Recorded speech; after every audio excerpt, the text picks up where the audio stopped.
Sejak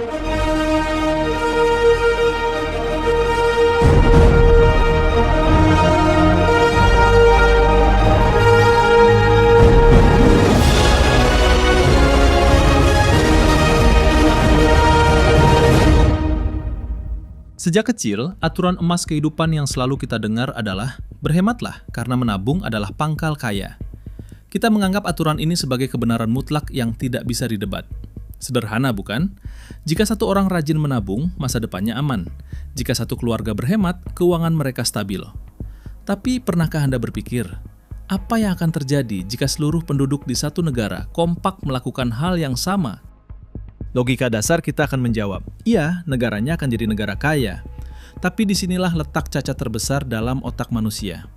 Dalam ilmu ekonomi makro, jika semua orang serentak menahan diri untuk tidak belanja dan memilih menabung, perekonomian negara tersebut justru akan langsung hancur, memicu PHK massal, dan berujung pada kebangkrutan nasional. Selamat datang di Paradox of Thrift. Sebuah kebenaran ekonomi tersembunyi yang terdengar tidak masuk akal, tapi sedang mengatur jalannya hidup kita hari ini. Tonton video ini sampai habis, karena kita akan membongkar bagaimana sistem uang memanipulasi logika Anda. The British economist John Maynard Keynes came up with the idea of the paradox of thrift. So if you think about being thrifty, that is saving your money, this is normally something that we think of as a virtue, it's what sensible people do. But what he was saying is that actually what might be sensible individually, collectively is self-defeating. And the reason for that is if we all start to save more, that means we're all spending less. That means firms aren't able to sell as much. They might have to lay off some workers.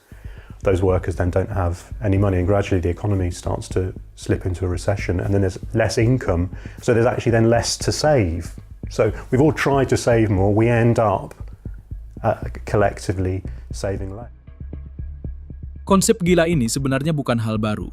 Jauh pada tahun 1714, seorang pemikir bernama Bernard Mandeville menulis sebuah fabel kontroversial berjudul The Fable of the Bees. The Fable of the Bees, its first edition appeared in 1714, is a strange book because it has the form of a commentary on a poem that had been written, in fact, by Mandeville himself a few years before, in 1705. His fable, a thinly veiled critical pamphlet about the society he lived in, had been misunderstood, or so he thought, and in this book he tried to defend himself against his detractors and explain what he actually had wanted to say. Dia menceritakan sebuah sarang lebah yang awalnya sangat makmur karena lebah-lebahnya konsumtif dan suka jajan mewah. Namun suatu hari, lebah-lebah ini bertobat dan memilih hidup super hemat. Hasilnya, sarang lebah itu malah miskin dan hancur. Gagasan Mandeville ini sempat dianggap sesat, sampai akhirnya tahun 1936, Bapak Ekonomi Makro Modern, John Maynard Keynes, menghidupkan kembali teori ini dalam bukunya yang mengubah dunia. Keynes menyadari satu hal yang sering dilupakan manusia.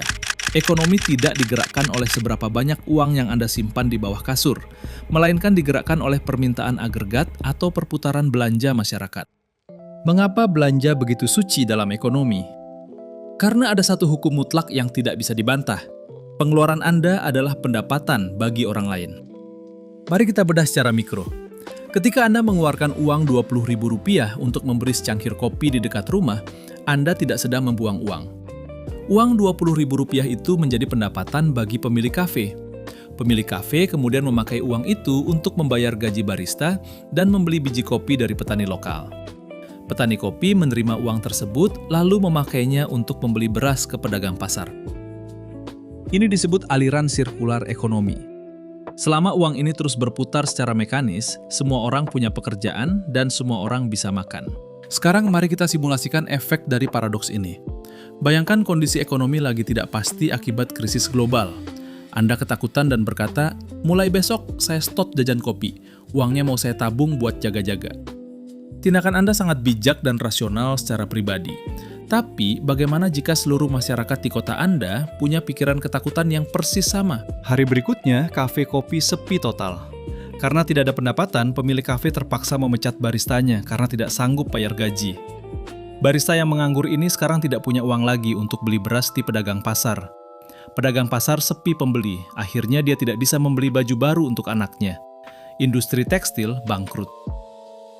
Inilah yang disebut fallacy of composition. We need to understand the fallacy of composition.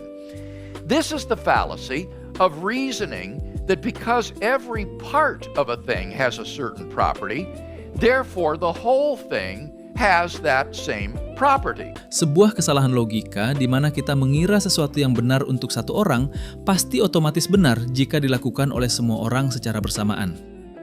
Niat awal masyarakat menabung adalah untuk mengamankan kekayaan mereka di masa depan.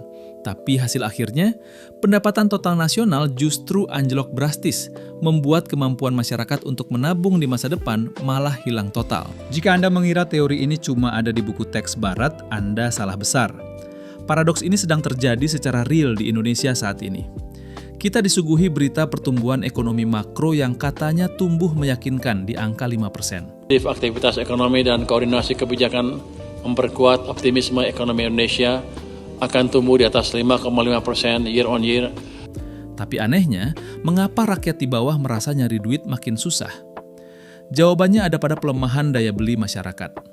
Laporan ekonomi dari institusi keuangan seperti Bank Dunia dan Indef mendeteksi adanya risiko besar perlambatan konsumsi rumah tangga Indonesia. Karena harga energi naik, bensin melonjak, dan biaya pangan makin mahal, masyarakat kelas menengah kita mengambil keputusan defensif yang sangat logis. Mereka mengerem belanja non-pokok. Jutaan orang Indonesia serentak melakukan frugal living paksaan. Hasilnya, roda ekonomi lokal tersumbat. Data menunjukkan fenomena miris di mana kelas menengah kita terpaksa makan tabungan, bukan karena mereka malas, tapi karena pendapatan harian mereka menciut akibat warung-warung, UMKM, hingga industri tempat mereka bekerja kehilangan konsumen yang sedang mogok belanja. Penghematan yang kita lakukan demi menyelamatkan dompet pribadi justru pelan-pelan sedang mencekik daya beli bangsa kita sendiri. Tentu saja, teori Keynes ini tidak lepas dari kritik tajam. Ekonom dari mazhab Austria seperti Friedrich Hayek berargumen bahwa teori ini terlalu berfokus pada jangka pendek. Menurut kaum pengkritik, uang yang Anda simpan di bank itu tidak diam di dalam kotak besi. Bank akan memutarnya kembali dalam bentuk pinjaman modal usaha bagi para pebisnis untuk membangun pabrik dan berinovasi. Namun Keynes membalas kritik itu dengan kalimatnya yang sangat terkenal. Dalam jangka panjang, kita semua akan mati.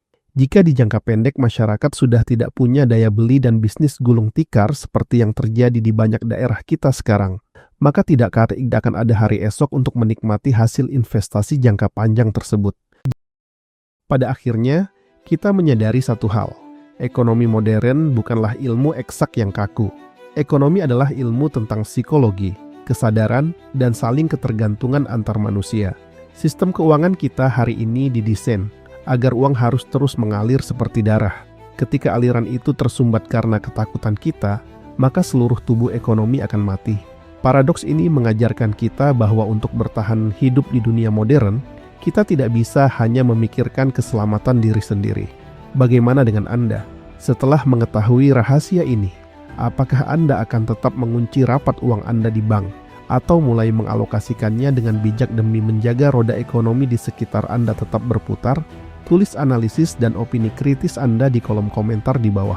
Jangan lupa klik like, share video ini ke teman kelompok belajar Anda, dan subscribe untuk kajian mendalam berikutnya. Saya pamit, siapkan akal Anda, sampai jumpa di video selanjutnya.